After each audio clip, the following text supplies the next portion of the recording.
Hey y'all, last time we talked about the Old Testament and how it was put together, how it's organized, and today I want to talk a little bit about the New Testament, which most of us are a little more familiar with. But the New Testament is 27 books, and similar to the Old Testament, it has three sections. The first section is the Gospels, the second section is the Epistles, and then the third section is actually just the last book, it's Revelation. As most people know, Matthew, Mark, Luke, and John are often called the Gospels, and all the Gospel means is the good news about Jesus. And all four of these books, they tell the life and ministry of Jesus, but three of them have a lot more in common. These are Matthew, Mark, and Luke, and they're often called the Synoptic Gospels. They're called the Synoptic Gospels because they share a lot of the same stories.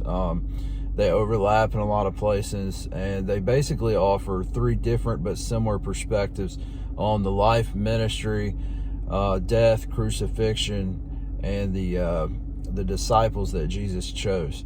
The fourth gospel is a little different. If you read it after reading the synoptics, you'll see a little bit of the difference, and that's the Gospel of John. And John focuses a lot more on Jesus as the Son of God, and not just telling the story of Jesus, but actually focusing on showing who Jesus truly was as the Son of God.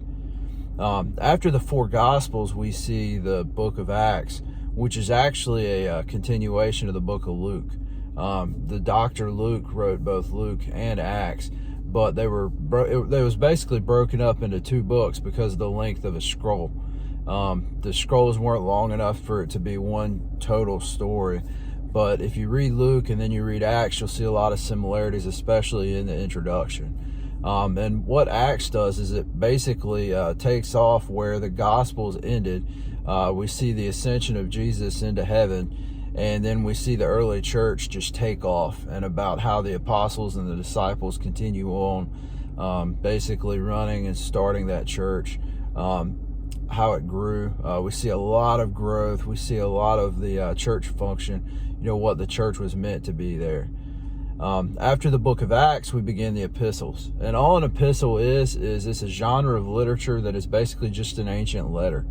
And they all follow kind of the same similar format. They usually have an introduction, maybe a greeting, but they're not like our letters today, and you see that pretty quickly as you start reading it. But the next 14 letters after Acts are going to be the epistles of Paul, and these are letters that were written by Paul. Most of them are pastoral type letters written to individual churches that he pastored or wanted to come visit.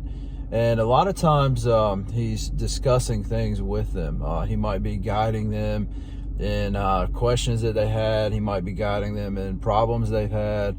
He may be encouraging them after he's heard about stuff that is going on there. And a lot of times we can tell what church that the letter was written to by the name of it. For instance, Galatia was written to the Galatians, or Galatians was written to Galatia. And Romans was written to the church in Rome, stuff like that. So those 14 books of Paul are after Acts. And if you wonder why they're organized the way they aren't necessarily chronological, but they're actually ordered by the length of the book. And we see the longest one first, and as it progresses through these 14 books, they get shorter and shorter, and that's how those are put together. After the 14 epistles of Paul, we see 7 more letters, and these letters are they follow the same epistle format as Paul's for the most part, but a lot of these letters are shorter, and they weren't necessarily written to a specific congregation quite as much.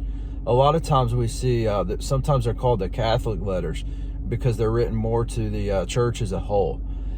Some of the authors of these books are other apostles or disciples. We see the Apostle John, the Apostle Peter wrote one, and then we even see the brothers of Jesus write 2 of them, the Epistle of James and then Jude. They were actually half-brothers of Jesus. And these letters, kind of similar to Paul, they usually handle some kind of issue going on in the church, but they're offering some kind of pastoral insight. And then after these 7 letters, we see the last book of the Bible, Revelation. And it's kind of separated off by itself because it's so unique. Revelation doesn't really necessarily fit one specific genre like the Gospels or the Epistles. And it actually is a blend of multiple genres. Usually it's kind of attributed to being a part of 3 different genres, which are the epistle, which is the ancient letter, as we've talked about, narrative, as he is telling the story of what happened to him through the letter, and apocalyptic. And it's apocalyptic because it contains a lot of prophecy about what's to come, what the future holds. And one thing that's important when we talk about apocalyptic literature is it meant something different back then. All the apocalypse means is the reveal. It's to reveal something to us. It doesn't mean the end of the world like a lot of times we like to use it. So the book of Revelation is basically, God revealing how things are going to end, how he's already won our battle for us. And so this basically concludes the New Testament.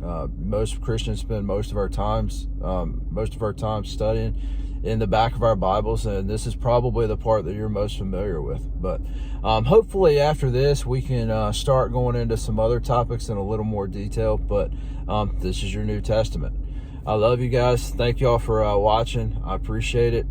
Please don't forget to like, share with your friends, and give me feedback. If there's anything you want to see, any questions you have, anything you want to add, send it my way. I appreciate it. I love y'all. Blessings.